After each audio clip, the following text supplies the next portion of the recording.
Tanong ni Idol Ramelisa Banda, Tuastumban.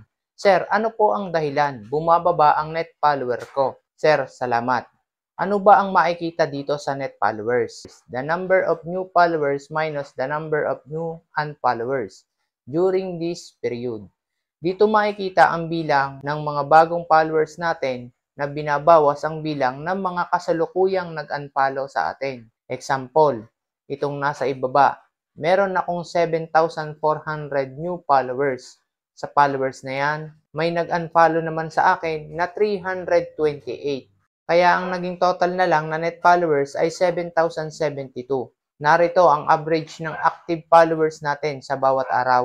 Ito idol, nakikita natin ay pinaka-data mula sa nakaraang 28 days. Itong nakikita nating total na ito ay naging total noong last 28 days. At kung mapapansin mo dito, may nakalagay na plus 8%. Ibig sabihin, mas mataas ng 8% ang naging followers ko sa nakaraang last 28 days. Hindi laging 8% yan.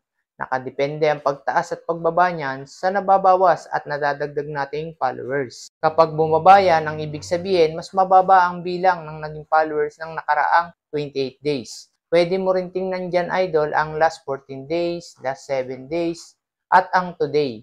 Click mo lang itong nasa kaliwa. Pero hindi naman ibig sabihin na bumababa ang total ng net followers mo dito ay nauubos ng dahan-dahan ang followers mo.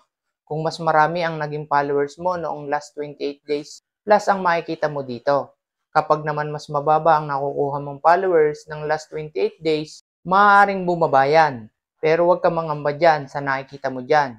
Mahalaga ang mismong followers mo dito sa account mo ang patuloy na tumataas. Gumawa ka lang ng gumawa ng engaging content para mas marami pang makapansin ng content mo at mas lalo pang madagdagan ang followers mo.